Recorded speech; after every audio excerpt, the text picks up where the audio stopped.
La lectura en la escritura, quiero que nos pongamos de pie, será muy breve para que la leamos todos juntos y orar al Señor por su bendición, que el Señor nos ayude esta mañana. Y esta lectura, segunda de Timoteo, el capítulo 2, versículos 3 en adelante.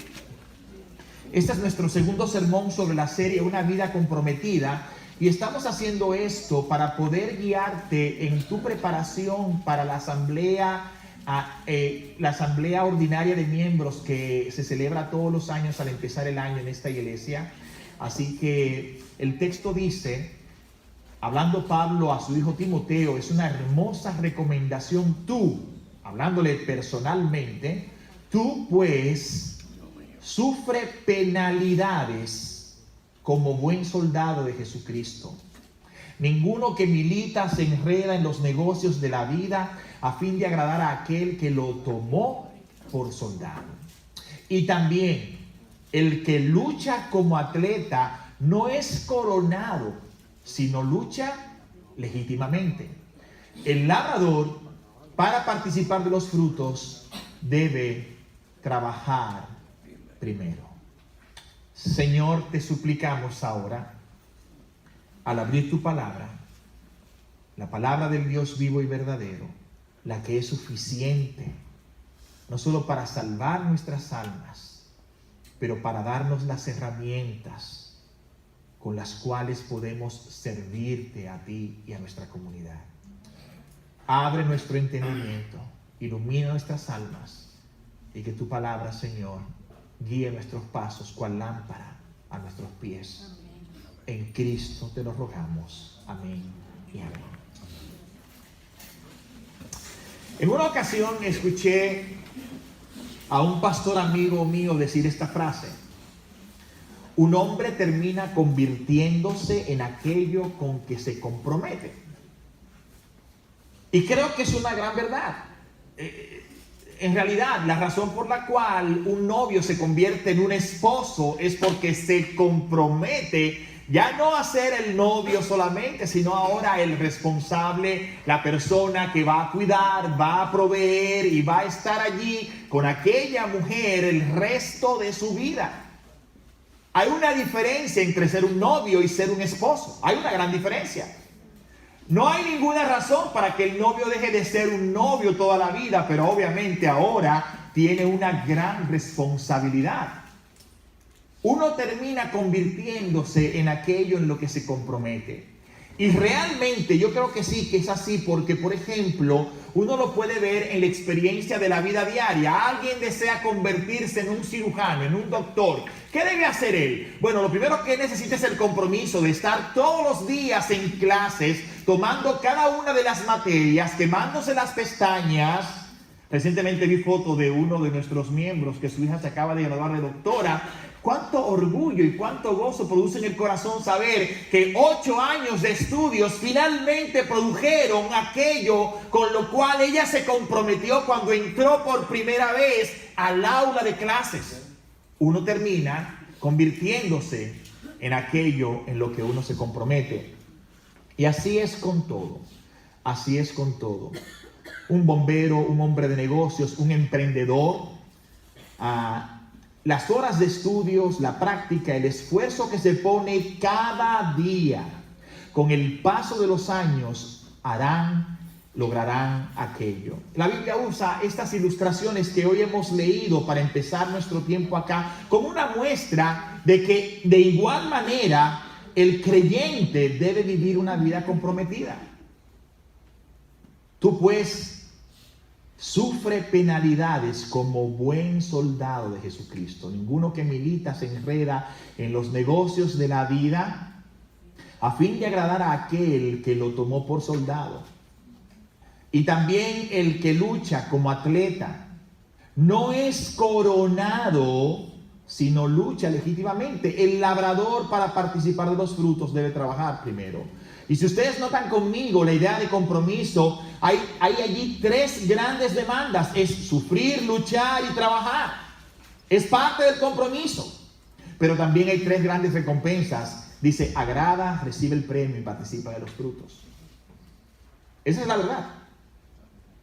Ahora, ¿ustedes quieren escuchar a un hombre comprometido?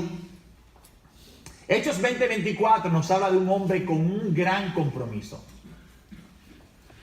Escucha esta declaración. Pero de ninguna cosa hago caso, ni estimo preciosa mi vida para mí mismo, con tal que acabe mi carrera con gozo y el ministerio que recibí del Señor Jesús, para dar testimonio del evangelio de la gracia de Dios. Mira, si yo te pido ahora que tomes un minuto para que hagas un ejercicio mental y pienses, si tu vida fuera dominada por este pensamiento, ¿habría alguna diferencia en quién tú eres y quién tú podrías ser? Escucha, de ninguna cosa hago caso, ni estimo preciosa mi vida para mí mismo, con tal que acabe mi carrera con gozo y el ministerio que recibí del Señor Jesús, para dar testimonio del evangelio de la gracia de Dios. Piensa por un minuto, si esto dominara tu vida, si dominara tus acciones, si dominara tus decisiones, si dominara lo que cada día haces en el día a día, cómo este poder, este pensamiento poderoso, esta gran verdad no transformaría tu vida en lo particular. Ahora piensa si eso pasara en toda la iglesia. ¿Qué tipo de iglesia tuviéramos? Imagínate una iglesia que para dar testimonio del evangelio de la gracia de Dios no ve ninguna otra cosa, ningún gran tesoro más grande que este, y por eso todos los días vive esa vida comprometida. Spurgeon titula su sermón sobre este texto, un evangelio digno por el cual morir. Y comparándolo al liviano estilo de vida de muchos cristianos, él exclama: había una vez, dice Spurgeon, un evangelio en la iglesia que los creyentes abrazaban en sus corazones como si fuera la vida de sus almas. Existía un evangelio en el mundo que provocaba el entusiasmo y exigía sacrificios. Decenas de miles se han congregado para oír este evangelio con el riesgo de sus vidas. Los hombres lo han proclamado a pesar de las persecuciones de los tiranos y lo han perdido todo y han ido a prisión y a muerte por el evangelio, cantando salmos en todo momento. ¿Ya no existe ese evangelio? ¿O hemos llegado a la región de las nubes, donde las almas se mueren de hambre por las suposiciones y ya no pueden experimentar ni la confianza ni el ardor? Hay ahora discípulos de Jesús que deben ser alimentados con la espuma del pensamiento y con el viento de la imaginación, alimentos con los que los hombres se tornan sesudos y magnánimos. Y termina diciendo, de ningún modo. Más bien, no vamos a regresar al alimento sustancial de la revelación infalible y clamar al Espíritu Santo para que nos alimente por medio de su inspirada palabra. Por supuesto que sí. No hay ninguna otra alternativa. Amén. Nuestro pacto de membresía en esta iglesia, cuando alguien decide voluntariamente hacerse miembro de esta familia, es un pacto de hombres y mujeres comprometidos con este estilo de vida. Su primera cláusula dice: mantendremos la adoración pública, no dejando de congregarnos, honrando la predicación de la palabra y sometiéndonos a las ordenanzas de Cristo. Observa conmigo este familiar texto en el libro de Hebreos, por favor, capítulo 10. Ven conmigo un minuto al texto que hemos oído muchas veces y que algunos incluso llegamos de alguna manera a memorizar de tantas veces que es repetido desde el púlpito. Verso 23, 10:23. Y nota que el apóstol hace el primer llamado a mantenernos firmes. Escucha. Dice el texto: mantengamos firmes la profesión de nuestra esperanza, y dice allí, sin vacilar. Y parece una cacofonía, como una repetición sin sentido, decir a alguien, mantente firme y no vaciles. No, pero lo que pasa es que el énfasis del texto es hacernos entender el valor de perseguir con firmeza un asunto sin vacilar. No significa que no habrá caídas, no significa que no habrá demoras, no significa que no habrá dolor. Cristo subió al Gólgota sin vacilar, pero recuérdate, la cruz era bien pesada, hubo que buscar a alguien que le ayudara a llevar su cruz. Él sufrió inmensamente, pero sí, lo hizo sin vacilar. Cada paso, uno detrás del otro, reflejaba lo que Dios había puesto en su corazón. Para esto he venido. Eso es sin vacilar. Sin vacilar. Porque fiel es el que prometió, dice el texto. Ahora nota el 24. Nota el 24 conmigo. Y consideremos cómo estimularnos unos a otros al amor y a las buenas obras. Y ahora viene el texto que ya ustedes recuerdan. No dejando de congregarnos como algunos tienen por costumbre, sino exhortándonos unos a otros, y mucho más al ver que el día se acerca. En nuestro contexto actual, debemos confesar realmente que no hay ningún reto extraordinario en lo que se refiere a obedecer este texto. No lo hay. O sea, todos nosotros aquí disfrutamos de ciertos niveles de paz y de confort, ¿verdad? Todos nosotros aquí hemos llegado a la iglesia sin ningún temor en que, bueno, algo fuera de lo común fuera a pasar. Pero si tú notas el contexto inmediato del mismo pasaje que hemos leído, te vas a dar cuenta de algo muy interesante. El contexto en el que este pasaje fue dado. Escucha. Dice el apóstol. Aquí los matices cambian dramáticamente. Hablándole a la iglesia justamente en el 32, a ellos. Pero recordad los días pasados, cuando después de haber sido iluminados, es decir, inmediatamente habiendo conocido la gracia de Dios, inmediatamente soportasteis una gran lucha de padecimientos. Por una parte, siendo hechos un espectáculo público en oprobios y aflicciones. Y marca aquí las palabras que representan un gran reto. La primera de ellas es gran lucha de padecimientos. ¿Ok? La segunda es oprobios y aflicciones. Y por otro, para sumarle unas cositas más, siendo compañeros de los que eran tratados así, porque tuvisteis compasión de los prisioneros. Otra palabra interesante. Y aceptasteis con gozo el despojo de vuestros bienes, sabiendo que tenéis para vosotros mismos una mejor y más duradera posesión. Por tanto, no desechéis vuestra confianza, la cual tiene gran recompensa, porque tenéis necesidad de paciencia, para que cuando hayáis hecho la voluntad de Dios, obtengáis la promesa. Si tú notaste el ambiente del pasaje que hemos leído, tú me dirías a mí, ¿era un buen ambiente o era un ambiente peligroso el que ellos estaban viviendo? ¿Era algo como lo que vivimos hoy aquí en América?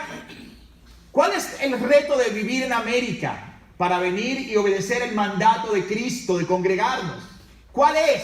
¿Cuál es la dificultad? ¿Dónde están los ladrones que nos quieren robar, asaltar en el camino? ¿Dónde está la lucha y los padecimientos? ¿Dónde están los oprobios y las aflicciones al nivel que ellos lo sufrieron?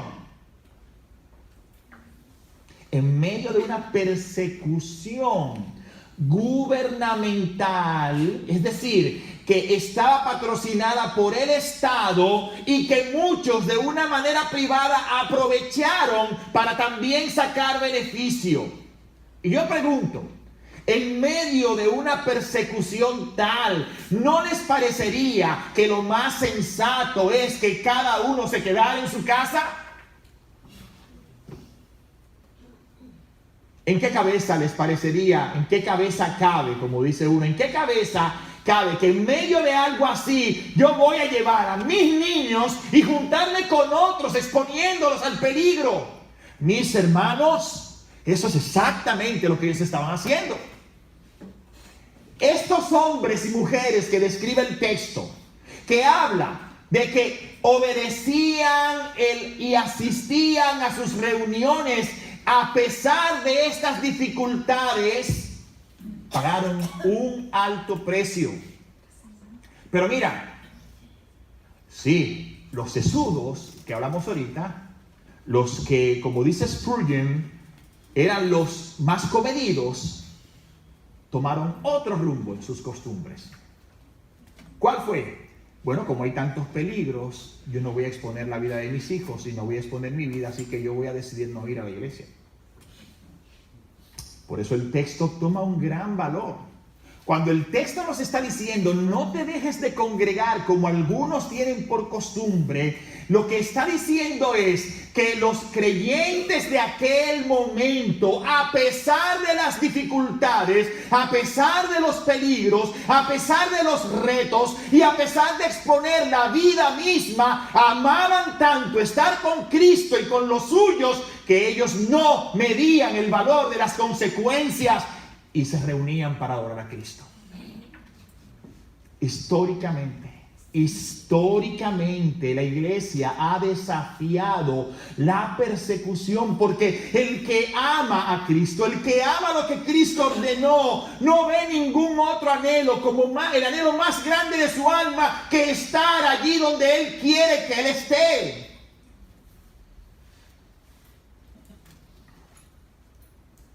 Sí, ¿en qué cabeza cabe que alguien pueda pensar así en la cabeza de los santos? En la cabeza de los que aman a Cristo y aman obedecerles, dejando en sus manos las consecuencias que podrían enfrentar.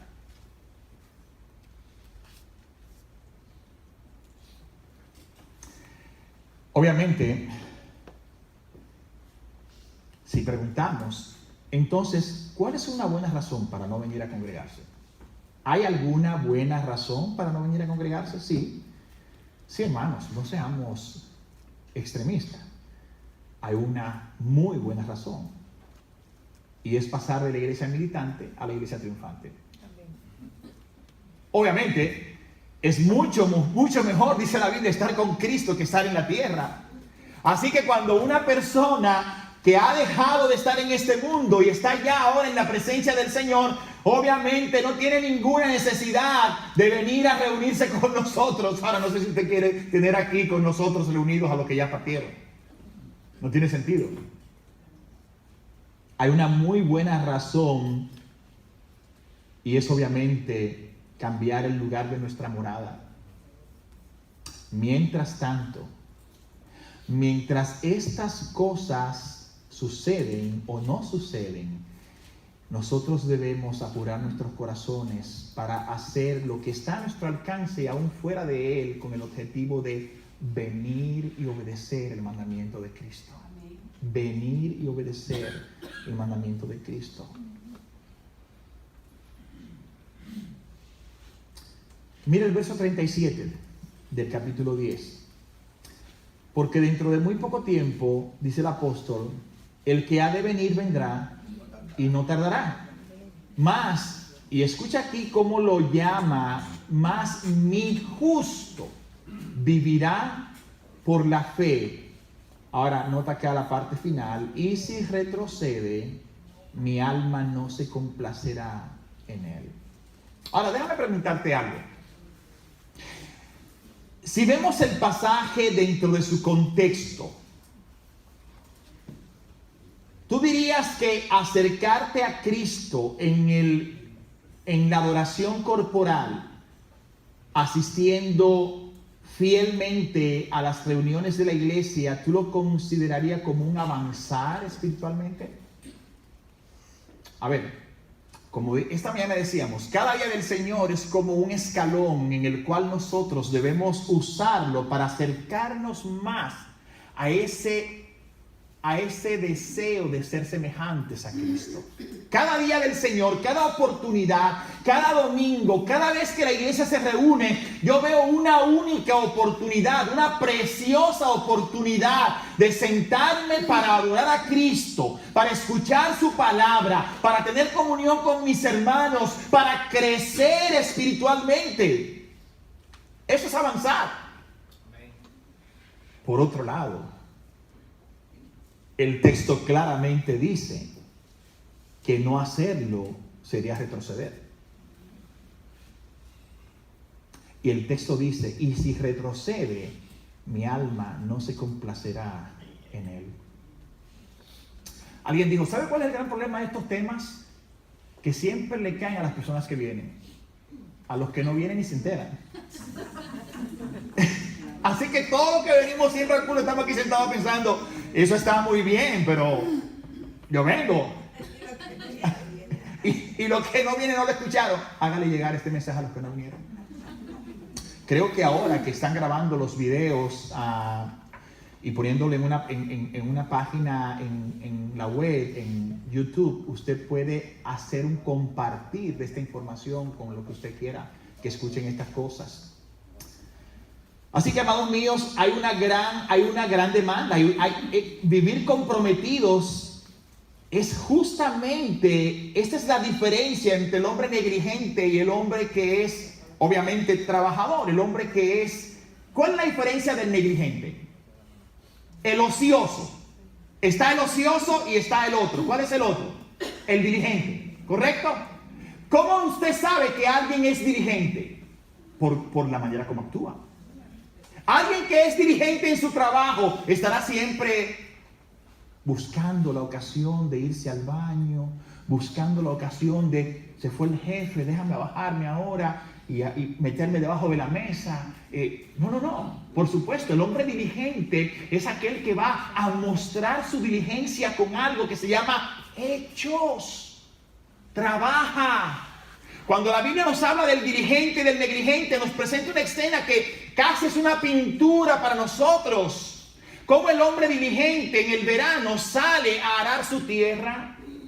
Cómo el hombre diligente sale a echarle agua, preparar el terreno, sembrar la semilla, quitar la maleza, recoger el fruto, sentarse en el invierno y disfrutar lo que hizo durante el verano. Mientras que su vecino, el perezoso, no salió a sembrar, no salió a arar, no regó la tierra, vino el invierno, no tiene con qué alimentarse, no tiene madera y allí está maldiciendo a Dios porque Dios bendijo a este y a él no. Bueno, uno fue diligente y cosechó el fruto y el otro fue negligente y cosechó su fruto. Hermanos míos, si estar presente es avanzar, entonces el estar ausentes es retroceder. Pastor, ¿y no será que usted está siendo muy exagerado en lo que dice? Bueno, es interesante que la palabra apostasía, que es una palabra en el griego justamente tal y cual, apostasía, está compuesta de dos diferentes palabras. Apo significa fuera de, y estasis significa colocarse. Así que un apóstata es aquel que se coloca fuera de. ¿Qué es la iglesia? La palabra iglesia es los que han sido colocados aparte. ¿Ok? Se supone que tú estás aquí hoy porque Cristo te colocó aparte. Nación escogida, pueblo santo. Eres un especial tesoro de Dios. Ahí estás. Formas un grupo especial, que es un apóstata. Alguien que se coloca aparte de ese grupo. Ahora, escucha interesante lo que hay una meditación del pastor Sugel que escribió en el 2010, que es bien interesante, y voy a citar un párrafo muy pequeñito. Dice: algunos que profesan ser cristianos se ausentan de los cultos de la iglesia en el día del Señor con mucha facilidad y sin causa que lo justifique. Como veremos en este post, y vas a tener que leerlo porque yo no lo voy a decir todo, en esta ausencia injustificada puede ser el primer indicio visible de apostasía.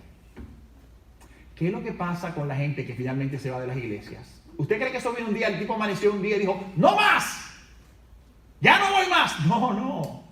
Un día él fue, otro día no fue, el otro día iba pero como que no quería, y el otro día dijo, ¿para qué ir? Yo lo veo en internet y ahora lo están grabando. Y así no recogen ofrendas. Hasta que ya no vuelve más. Por eso me fascina cómo concluye el apóstol en el verso 39. Pero nosotros, escucha, dice el apóstol, pero nosotros no somos de los que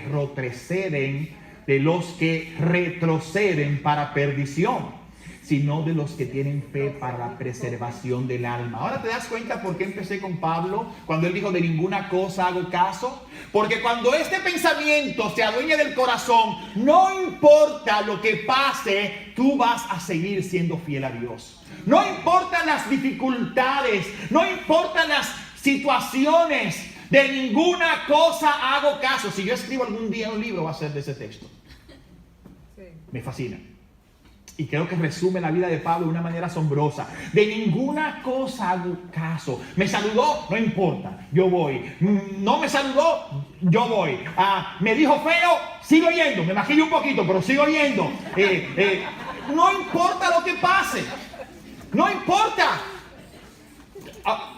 ¿Entiendes? O sea, porque fíjate, yo lo tengo muy claro aquí en mi mente, lo veo con mucha claridad. No sé si lo puedes ver con la misma claridad, pero cuando este pensamiento se adueña de tu alma, no hay ninguna razón, a menos que esta iglesia y sus líderes se aparten de la verdad. Ahí sí. Te recoge sus cositas y se va. Pero mientras tanto, que hay gente que se van porque lo miraron mal, porque no le dieron, le echaron el arroz vacío, no le echaron pollo.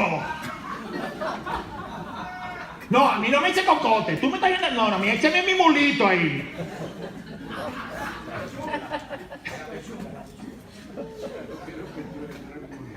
Lo que uno escucha, mis amados, es que es francamente, dice la Biblia, primero está la decisión y luego se hará o no se hará. La primera cosa que tiene que haber en un corazón que ama a Cristo es tener la decisión firme.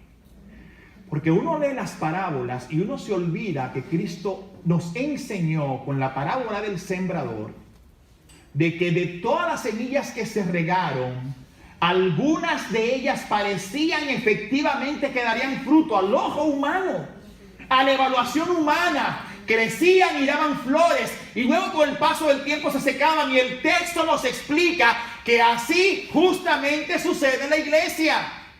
No todos los que llegan a la iglesia se quedan por esa razón, pero también es triste que muchos huyen de la iglesia por razones que no son realmente razones bíblicas.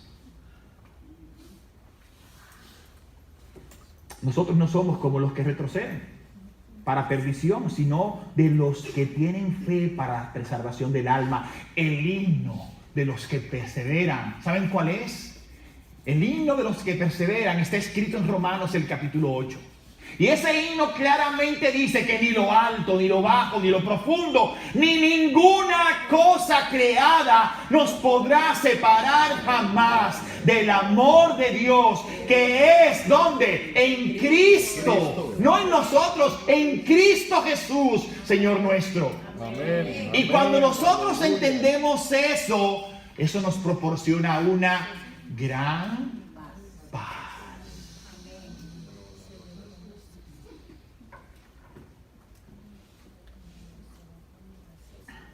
Bueno, en segundo lugar, quiero llamar la atención a lo que hemos dicho esta mañana. No se asusten. En segundo lugar, quiero llamar la atención a la frase mantener el culto público.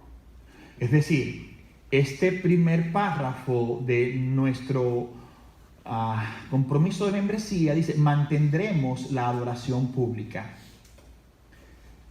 Nuestra presencia y participación en el culto público lo mantienen. Sí, así es. Pero nuestra ausencia lo debilita y lo expone incluso al peligro de desaparecer. Recuerdo a aquel pastor que protestaba porque alguien había sugerido sacar las plantas y sustituirlas por plásticas. Y él dijo: ¿cómo vamos a sacar lo único que tiene vida en esta iglesia? Es decir, francamente, es así. Por supuesto que la asistencia es vital,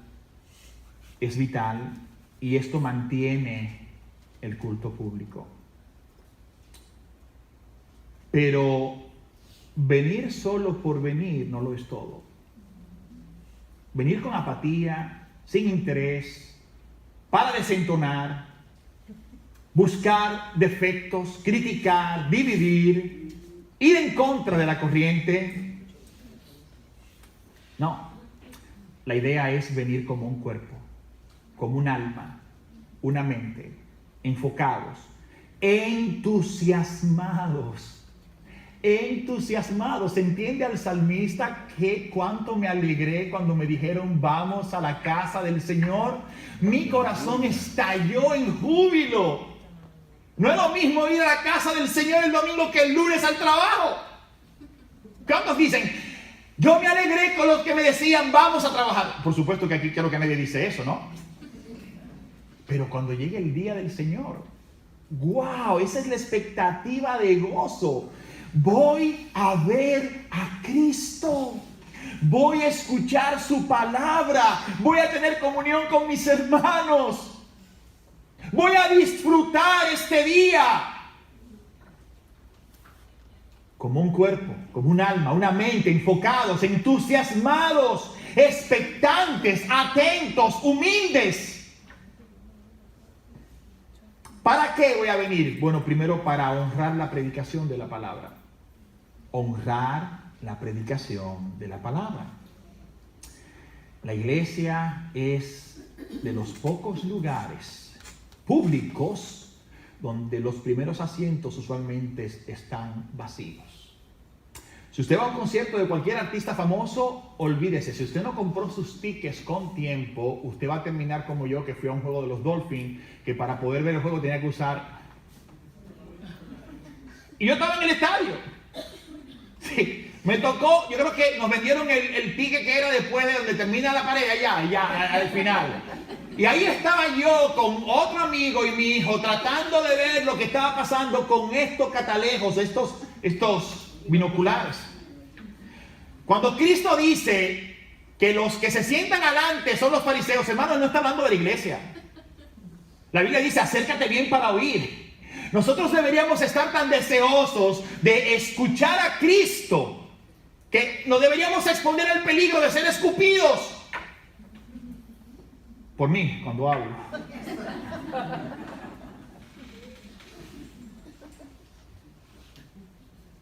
Ahora, ¿cómo usted honra la predicación de la palabra? Escuche con atención. Es una de las cosas que debe hacer. Escuche con atención. No interrumpa. Recuerde que es una exposición, no es un diálogo. Me encanta cuando la gente responde, uno está predicando y alguien hace una acotación desde allá y otro por aquí. Lamentablemente yo no puedo responder lo que me dice porque no es una conversación entre nosotros, es una exposición. La otra cosa como usted puede honrar la palabra predicada es, usted no vino a juzgar al predicador, usted vino a juzgar sus almas. Evite conversar con su vecino mientras se predica. Yo sé que nosotros venimos de culturas diferentes. Yo sé que en culturas diferentes lo apropiado, lo que es propio es que cuando algo me gustó a mí, yo estoy con mi hermano acá, yo le digo... Y eso está bien. Siempre y cuando no lo haga en un tono que todo el mundo lo escuche. ¡Ah! ¿Viste lo que hizo el pastor? Ese para fulano de tal, ahí está.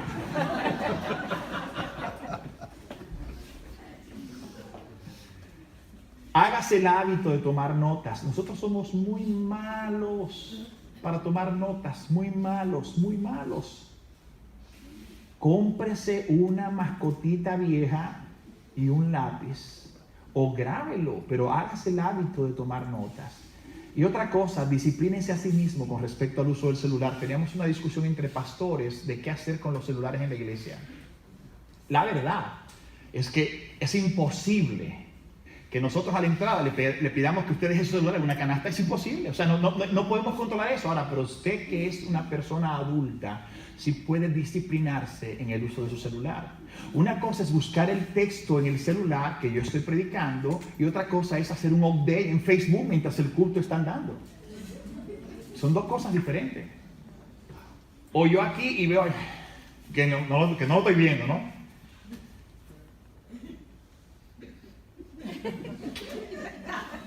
En medio del culto. Claro, no lo ponía así porque es el lado.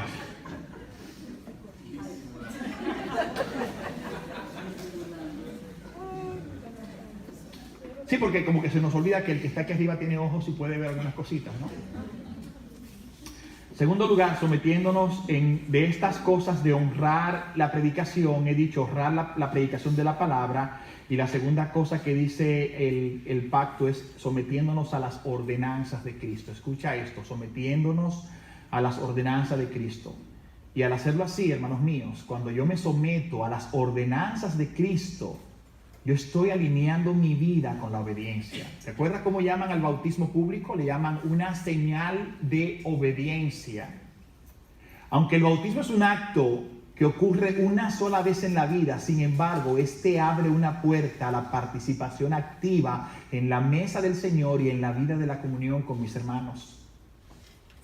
Hechos el capítulo 12 destaca que entonces los que habían recibido su palabra fueron bautizados. Se añadieron aquel día como 3,000 almas y se dedicaban continuamente a la enseñanza de los apóstoles, a la comunión, al partimiento del pan y a la oración. Es decir, hay un sometimiento a las ordenanzas de Cristo. Así que ahí está para nosotros claro el primer punto de nuestro pacto de membresía. La Escritura nos enseña con claridad que hay un gran valor cuando vivimos una vida comprometida en este aspecto. Hay un tremendo valor en honrar estas cosas y vivir por ellas. Y hay un compromiso serio que en profunda humildad debe ser mantenido para la gloria de Cristo. Muy bien. Vamos a orar. Pongámonos de pie por un minuto.